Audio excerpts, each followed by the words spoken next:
मित्रांनो, तुम्हा सर्वांना शिव सकाळ. आज आपला आहे तो म्हणजे नाही का दिवस नंबर 8वा. आणि रात्री नाही का आपण जे ओनी गाव आहे, ओनी गावामध्ये एक नाही का सावली हॉटेल म्हणून तिथं नाही का डोरमेटरीची सुविधा होती. तर तिथं आपण फक्त 300 रुपयांमध्ये नाही का थांबलो होतो आणि सकाळी लवकरच नाही का प्रवास केला. तिथली क्लिप वगैरे घेण्याचं नाही का मी विसरून गेलो. तर आता आपण चाललो होते म्हणजे पावनखिंडीकडे, तुम्हाला थोडक्यात सांगायचं म्हटलं तर. आणि हा नजारा बघा काय सुंदर, एकच नंबर. वाव, एकच नंबर.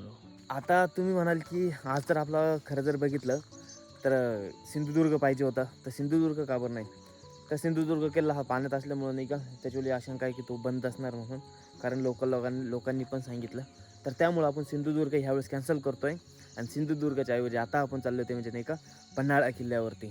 जय शिवराय मित्रांनो, स्वागत करतो तुम्हा सर्वांचं महाराजांचे महाराष्ट्रातील ते युनेस्कोचे 11 गड किल्ले या सिरीजमध्ये. आणि आज आपल्या 8व्या दिवसामध्ये नंबरला आलेला आहे तो म्हणजे नाही का किल्ले पन्हाळ्याचा. तर आपण आता पन्हाळ्याच्या दिशेने अगोदर आपल्याला पावनखिंडी तिथं जायचं आहे. फायनली आता आपण येऊन पोचलेलो आहे त्या ठिकाणी म्हणजे नाही का पावनखिंड्याच्या ठिकाणी. हे बघा, हे इथनं असं आपण आतमध्ये आलो होतो. आतमध्ये आल्यानंतर इथं मस्तपैकी आपण आपल्या ते गाडी वगैरे पार्क केली. आता ह्या दिशेनं आपल्याला जायचं आहे. आता इथं आल्यानंतर नाही का पाण्याची, बाथरूमची वगैरे सर्व सोय तर व्यवस्थितरित्या केलेली आहे. बसण्यासाठी बघा इथं किती मस्त वेगळ्या पद्धतीने केलेलं आहे. इकडं आतमध्ये जाऊया. तो समोर दिसतोय आपल्याला मस्तपैकी फ्लॅग.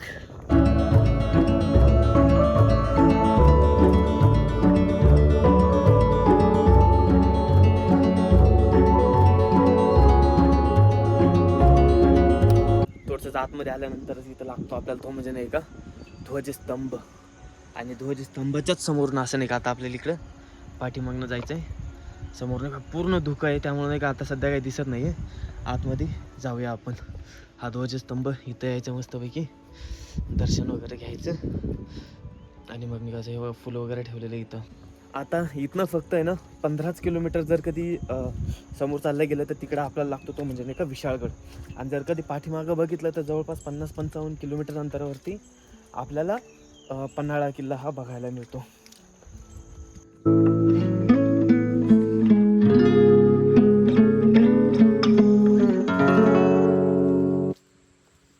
आता इथं याने अगोदर जवळपास फक्त 5-1 किलोमीटर अंतर जर कधी पाठीमागं बघितलं तर आपल्याला तिथं पांढरपाणी हे गाव लागतं. आता पांढरपाणी ही एक जागा पण आहे इथं थोडच्या पाठीमागं अंतरावरती, जिथं त्यावेळेस जेव्हा पावनखिंडीची लढाई झाली होती तर महाराजांनी एक 25-30 मावळे नाही का तिथं सुद्धा ठेवले होते, जेणेकरून जे सिद्दी कासिमचं सैन्य येतं आहे त्यांना नाही का थांबवण्यासाठी, कुठं ना कुठंतरी अडथळा आणण्यासाठी, जेणेकरून एक महाराजांना मग आणखीन जास्त टाईम भेटेल विशाळगडावरती पोहोचवण्यासाठी. परंतु आता सध्याच्या कंडिशनला ती जागा कुठं आहे ते कोणाला माहिती नाही. आणि एक महत्त्वाची गोष्ट म्हणजे नाही आहे का, जे पण तिथं मावळे त्यावेळेस नाही का थांबले होते त्यांनी नाही का आपलं वीर बलिदान दिले, कारण त्यातलं कोणीही वाचलेलं नाही आहे.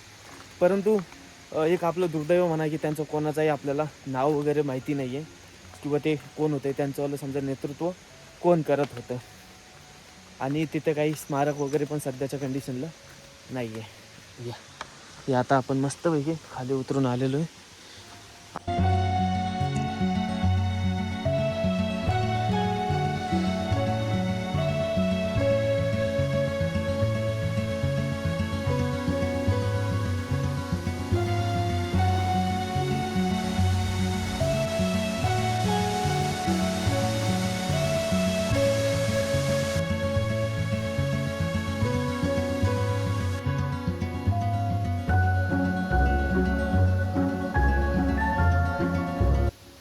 खरी जी समजा खिंड आहे ना ती ह्या दिशेला आहे. आता पाणी वगैरे खूप जास्त आहे आतमध्ये, तिकडे खाली जाण्यासाठी पण परमिशन पण नाही आहे आणि जाणं योग्य पण नाही आहे, कारण पावसाचा प्रवाह नाही का हा जास्त आहे. आता फक्त आपण हे इथं जाऊ आणि इथं तुम्हाला नाही का ती पावनखिंड आहे ती दाखवतो.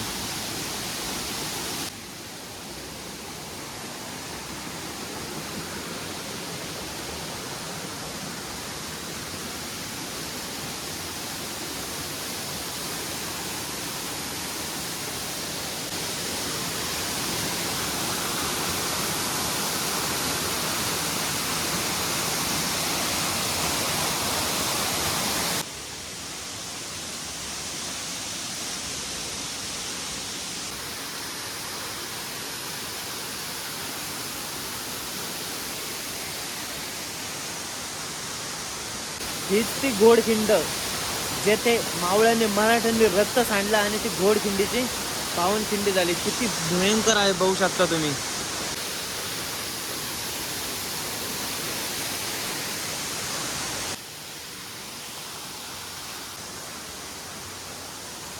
आता आपण थोडक्यात आहे ना ह्या जे पवित्र पावनखिंड आहे त्याबद्दल थोडासा इतिहास जाणून घेऊया.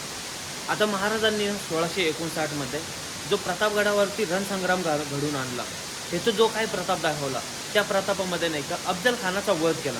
महाराज प्रतापगडावरती अफजल खानाच्या वधानंतर नाही का तिथंच थांबले नाही, त्यांनी फक्त 11 दिवसांमध्ये पन्हाळगड गाठला. आता तो पण फक्त असाच नाही गाठला, तर पन्हाळगड हा सुद्धा त्यावेळेस आदिलशहाच्या ताब्यामध्ये होता. आणि पन्हाळगडापर्यंत जर तुम्ही प्रतापगड ते पन्हाळगड हा अंतर बघितलं, खूप सारे आदिलशाही ठाणे होते. तर त्या सर्व ठाण्यांना काबीज करत, स्वराज्यामध्ये मिळवत, त्यांची व्यवस्था लावत महाराज हे पन्हाळगडावरती येऊन पोहोचतात. आणि त्यावेळेस जर कधी कोल्हापूर बघितलं तर हे आदिलशाहीच्याच ताब्यात होते. आणि आदिलशाहीची जी बेगम होती, जो आदिलशाह होता, त्यांना असं वाटू लागलं की आता महाराज कधी पण नाही का कोल्हापूरवरती येऊन फेकू शकता म्हणून. आणि मग त्यामुळं जो सिद्धी जोहर होता त्याला नाही का वापस बोलवलं जातं. आता हा सिद्धी जोहर म्हणजे कोण? हे जेवढे पण सिद्धी आले हे नाही का आफ्रिकेतले. अगोदर जेव्हा आले ते नोकर म्हणून आले आणि नंतर नाही का त्यांची लढवय्या फौज म्हणून बनले ते. आणि नंतर मग त्याला जेव्हा बोलवलं तर त्यासोबत जवळपास 20,000 एवढं घोडदळ आणि 40,000 एवढं पायदळ दिलं जातं. आणि मग तो पूर्ण नाही का पन्हाळ्याला वेढा देता. आता जर कधी आपण काळ बघितला तर जवळपास नाही का 5-6 महिने उलटून गेलेले होते महाराजांना पन्हाळगडावरती. आणि पन्हाळ्यावर जे काही खाण्यापिण्याचं सामान होतं, जी काही साधन संपत्ती होती, ते नाही का संपत चाललेली होती. आणि सिद्धी जोहर नाही का ह्यावेळेस सुधरून आलेला होता, कारण त्याला माहिती होतं की शिवाजी महाराज हे खूप जास्त चालाक आहे म्हणून. आपण वेढा नाही का थोडा सुद्धा हलवायचा नाही, एकदम कडक असा वेढा नाही का सिद्धी जोहरनं हा दिलेला होता. आणि त्यामुळं महाराजांना कळून चुकलं की आता इथनं नाही का सुटका करण्याचं आपलं नाही का मोठेपणा आहे म्हणून. आणि मग त्यामुळेच नाही का महाराज हा निर्णय घेतात पन्हाळगड ते विशाळगड गाठण्याचा. आता विशाळगड का बरं? ते याच्यासाठी की विशाळगडावरती ताजीतवानी फौज, आणि दुसरी गोष्ट म्हणजे नाही का विशाळगडावरती जी रसद आहे ती ऑलरेडी पोहोचलेली आहे. आणि एवढं करून फुल मोठा विशाळगड आहे. आणि विशाळगडाचा एवढा परिसर मोठा आहे की पूर्णपणे तिथं वेढासुद्धा दिला जाऊ शकत नाही. तर ह्या कारणाने महाराजांनी मग विशाळगड हा निवडला. परंतु मग जायचं तर जायचं कसं? कारण नाही का वेढा असा दिलेला होता सिद्धी जोहरनं. सांगितलं जातं की मुंगी जायला सुद्धा जागा नव्हती म्हणून. मग त्यावेळेस आपले काम येतात ते म्हणजे नाही का बहिर्जी नाईक आणि त्यांचं गुप्तहेर खातं. त्यांनी एकदम बितम बात माहिती दिली की कसं आपण जाऊ शकतो. तुम्ही अंदाज लावा ना यार, हे एवढी भयंकर अशी नाही का जी घोडखिंड आहे, म्हणजे किती एक फक्त 10-15 फुटांचा नाही का मध्ये कुठं कुठं पॅच आहे फक्त. दोन्ही पण साईडनं फुल असं डोंगर आहे, झाडी आहे. आणि असला हा गुप्त रस्ता नाही का बहिर्जी नायकांनी महाराजांना सांगितला. आणि मग काय ठरलं आणि निघाले. त्यावेळेस महाराजांसोबत नाही का 600 बांधल सेना ही नाही का त्यांच्यासोबत होती. परंतु रस्ता अडचणीचा, जायचं दूर आहे. आणि जर कधी सिद्धीच्या सैन्याला कळलं तर मग काय करायचं? तर त्यासाठी मग परत एक युक्ती आखली जाते. आणि त्यावेळेस मग शिवाकाशीत हे नाही का छत्रपती शिवाजी महाराजांचं रूप घेऊन नाही का दुसऱ्या पालखीमध्ये निघतात. आणि ती पालखी नाही का मग सिद्धीच्या हातामध्ये पडते. आणि त्यामुळं शिवाकाशीत हे नाही का छत्रपती शिवाजी महाराजांना वाचवण्यासाठी आपल्या जीवाचं बलिदान देतात. कारण जो फाजल खान आहे ना, तर फाजल खान हा नाही का अफजल खानाचा मुलगा, त्याने नाही का प्रतापगडाच्या लढाईमध्ये शिवाजी महाराजांना बघितलं होतं. तर त्यामुळे त्याला माहिती होतं की शिवाजी महाराज नाही का कसे दिसतात, काय आहे म्हणून. त्याने तेव्हाच ओळखलं की हे नाही का शिवाजी महाराज नाही आहे म्हणून. आणि त्याच वेळेस मग आता छावणीमध्ये सिद्धीच्या गेल्यानंतर शिवाकाशीत यांना नाही का सुटणं म्हणजे खूपच जास्त मुश्किल होतं. 1% सुद्धा चान्स नव्हता.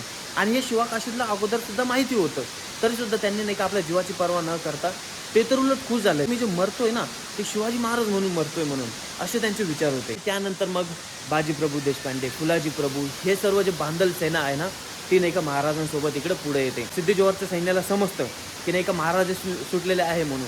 तर त्यावेळेस जो सिद्धी कासिम आहे त्याच्यासोबत जवळपास 10,000 एवढं नाही का घोडस्वार आणि काही पायदळ एवढं सर्व सैन्य दिलं जातं, ते म्हणजे महाराजांचा पाठलाग करण्यासाठी. आणि जेव्हा यांना समजतं, कारण खूप जास्त टाईम उलटून गेलेला होता, सकाळचा पहाटचा टाईम हा आलेला होता. आणि त्यावेळेस नाही का इथं मग येऊन पोचतात. तर त्यावेळेस बाजीप्रभू म्हणतात की महाराज लाख मेले तरी चालेल, पण तू लाखाचा पोशिंदा नेला नाही पाहिजे. मित्रांनो, विचार करण्यासारखी गोष्ट आहे. स्वराज्यामध्ये खूप साऱ्या लढाई झाल्या, महाराजांच्या फक्त एका आदेशावरनं झालेले आहे. आणि त्यावेळेस महाराज नाही का खूप साऱ्या लढाईमध्ये तर स्वतः नव्हते, पण तरीसुद्धा असल्या काही लढाई वगैरे झालेल्या आहे. आणि जर कधी आपण बघितलं तर इथं तर खुद्द स्वतः महाराज होते. आणि महाराज असताना त्या मावळ्यांच्या काय म्हणजे मी आता बोलतोय तर माझं नाही का ते म्हणतात ना रोंगटे खडं होणं, ते एकदम अंगाला काटा येतोय माहिती आहे का. आणि त्यावेळेस ते म्हणजे कसं ते मावळ्यांचा आवेश असणार आहे की महाराज आता आपल्यासोबत आहे, कोणत्याही हालतमध्ये आपल्याला महाराजांना नाही का विशाळगडावरती पोहोचवायचं आहे.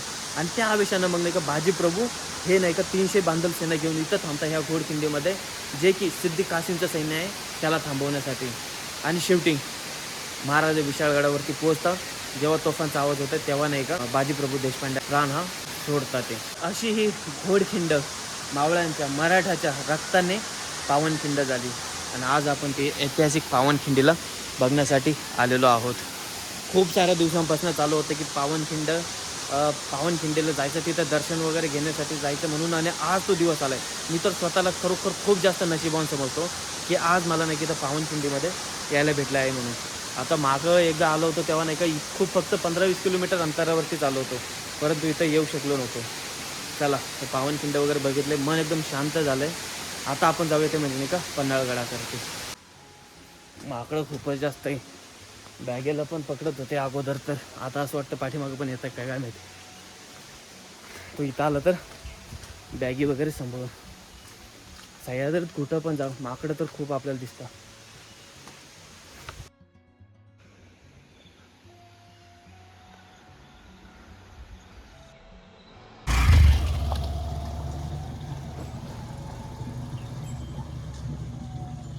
हा छोटासा व्हिडिओ मला कसा वाटला हे कमेंट सेक्शन मध्ये नक्कीच सांगा. मागील जर कधी तुम्ही एपिसोड बघितले नसतात तर ते बघा. आणि पुढील सुद्धा एपिसोड नाही का डेली सकाळी 10 वाजेला येणार आहे, तर त्यांना सुद्धा नक्कीच बघा. आणि जर कधी चॅनलला आतापर्यंत सबस्क्राईब नसेल केलं तर चॅनलला सुद्धा सबस्क्राईब करा, व्हिडिओला लाईक करा, हाईपचं बटन असेल तर त्या बटनाला सुद्धा क्लिक करा. तर चला भेटूया मग पुढील एपिसोडमध्ये.